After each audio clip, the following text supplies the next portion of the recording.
Patrice Lumumba, héros congolais qui sera assassiné le 17 janvier 1961, a rédigé en prison quelques jours avant sa mort à sa femme Pauline une lettre. Cette lettre est aussi une déclaration d'amour à son pays et un testament politique qui a traversé le temps. Son message est aujourd'hui encore d'actualité. Ma compagne bien-aimée. Je t'écris ces mots sans savoir s'ils te parviendront, quand ils te parviendront, et si je serai en vie lorsque tu les liras.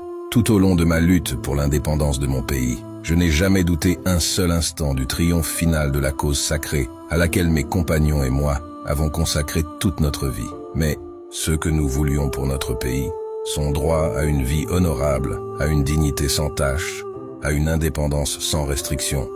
Le colonialisme belge et ses alliés occidentaux, qui ont trouvé des soutiens directs et indirects, délibérés et non délibérés, parmi certains hauts fonctionnaires des Nations Unies, cet organisme en qui nous avons placé toute notre confiance lorsque nous avons fait appel à son assistance, ne l'ont jamais voulu.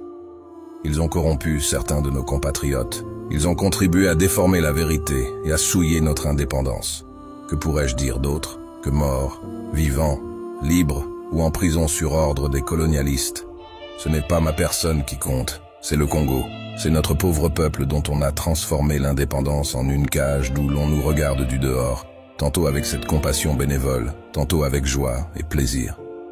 Mais ma foi restera inébranlable, je sais, et je sens au fond de moi-même que tôt ou tard, mon peuple se débarrassera de tous ses ennemis intérieurs et extérieurs, qu'il se lèvera comme un seul homme pour dire non au capitalisme dégradant et honteux, et pour reprendre sa dignité sous un soleil pur. Nous ne sommes pas seuls. L'Afrique, l'Asie et les peuples libres et libérés de tous les coins du monde se trouveront toujours aux côtés de millions de Congolais qui n'abandonneront la lutte que le jour où il n'y aura plus de colonisateurs et leurs mercenaires dans notre pays. À mes enfants que je laisse et que peut-être je ne reverrai plus, je veux qu'on dise que l'avenir du Congo est beau et qu'il attend d'eux, comme il attend de chaque Congolais, d'accomplir la tâche sacrée de la reconstruction de notre indépendance et de notre souveraineté.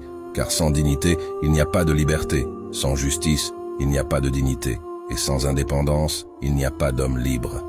Ni brutalité, ni sévices, ni torture ne m'ont jamais amené à demander la grâce, car je préfère mourir la tête haute, la foi inébranlable et la confiance profonde dans la destinée de mon pays, plutôt que vivre dans la soumission et le mépris des principes sacrés. L'histoire dira un jour son mot. Mais ce ne sera pas l'histoire qu'on enseignera à Bruxelles, Washington, Paris ou aux Nations Unies, mais celle qu'on enseignera dans les pays affranchis du colonialisme et de ses fantoches. L'Afrique écrira sa propre histoire, et elle sera au nord et au sud du Sahara une histoire de gloire et de dignité. Ne me pleure pas, ma compagne. Moi, je sais que mon pays, qui souffre tant, saura défendre son indépendance et sa liberté. Vive le Congo, vive l'Afrique.